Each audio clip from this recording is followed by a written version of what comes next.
Salut les amis, donc comme promis et comme d'habitude maintenant, petit point mensuel de la production photovoltaïque pour le mois de janvier, avec un récapitulatif donc sur les mois précédents, à partir du moment où j'ai commencé à faire ces évaluations, parce que mes régulateurs de charge sur lesquels j'ai mes panneaux solaires me permettent de faire ces relevés, ce qui n'est pas le cas du leur PIP 4048 sans avoir de PC connecté dessus ou via une magouille avec une interface quelconque ou un ordinateur, enfin voilà, une interface ou un ordinateur pour relever ces informations, les stocker et pouvoir faire des bilans.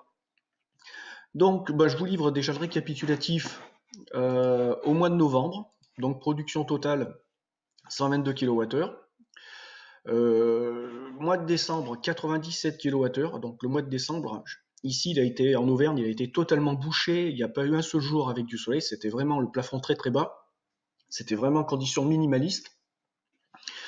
Et au mois de janvier, on a eu les 2 tiers du temps, une météo qui commençait à être, je dirais, agréable, hein, et puis donc une production qui est repartie à la hausse. Donc je vous remets les productions moyennes par jour en kilowattheure photovoltaïque. Je récapitule bien sûr ma configuration. D'ailleurs, peut-être même que je devrais faire une colonne spéciale pour toutes les personnes qui arrivent sur la chaîne et qui connaissent pas forcément l'historique. Petit aléa, ça il va falloir que je le règle. Ça n'a rien à voir avec le photovoltaïque. Alors, je récapitule le matériel. 4,6 kWh de panneaux solaires avec des orientations et des inclinaisons différentes. Pas kilowattheure, kilowatt crête. Voilà, il faut être précis. Hein, il faut que je me concentre avant ces vidéos. Ensuite, 2 régulateurs de charge. Type, alors c'est eSmart 3, un de 40 ampères, un de 60, sur lequel le premier j'ai 6 panneaux, l'autre j'en ai 12. Un onduleur hybride PIP 4048, donc ça serait le WKS 5 kVA pour ceux qui le connaîtraient sous cette référence-là, qui lui me sert à recharger par 220 avec le 220 mes batteries, si nécessaire, et qui me fait la conversion 48 volts des batteries ou des panneaux enfin plutôt des batteries puisqu'on est sur circuit le bus courant continu en 220 volts alternatifs.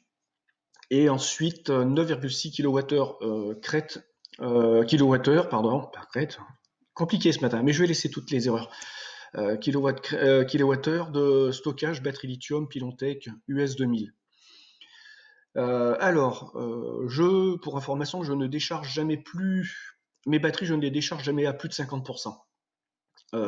Pourquoi? Parce que j'en aurais pas l'utilité. Parce qu'avec le niveau d'ensoleillement actuel, si je les déchargeais plus que ça, j'aurais pas de soleil pour les recharger, donc il faudrait que je les recharge sur secteur. Voilà. C'est toute la subtilité d'une vidéo que j'ai faite il y a quelques semaines, peut-être 2 mois d'ailleurs, où j'explique pourquoi et comment je fonctionne au niveau d'utilisation de la sollicitation de mes batteries par rapport à l'ensoleillement du moment.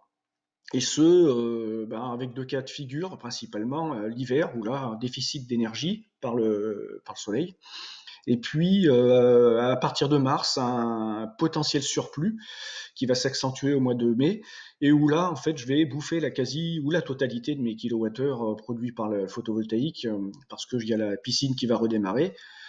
Et donc, tout ça demande beaucoup d'énergie. Voilà, donc vous avez le petit récap. Je ne vais plus faire le récap de ma consommation et de ma sollicitation EDF, donc ce que je pompe sur le réseau, pour 2 raisons. Voilà. En fait, mes conditions changent d'année en année, donc je ne peux faire aucune comparaison. Et donc comparer, je dirais des moules et des frites, c'est complémentaire, mais c'est pas parlant en soi. Alors pourquoi je dis ça? C'est que tout simplement, d'une année à l'autre, dans ma maison, il y a des choses qui changent. J'ai un fils qui vient, un autre qui repart, un autre qui arrive. Parfois, j'ai les deux. Et donc, l'arrivée d'une personne dans un foyer représente en gros 1000 à 1500 kWh de plus de consommer pour une maison comme la mienne, quoi. Enfin, voilà. Donc, faire une comparaison, si je vous expose ces chiffres-là, je suis obligé de refaire tout un laïus et de m'expliquer, de me justifier. Ensuite, les gens vont me faire la morale. Voilà, enfin, chacun se donne le droit de juger comment vivent les autres, chose qui me gonfle. Donc je préfère ne plus en parler. Je vis comme je vis et j'optimise en fonction de ma façon de voir les choses. Chacun regarde midi à sa porte. Par contre, si je vous demandais un conseil, comment baisser mes consommations globalement, ben là effectivement, vous pourriez intervenir et dire ben voilà, il faudrait que tu fasses ci, il faudrait que tu fasses ça. Ben là, à ce sujet-là, je ne vous demande rien.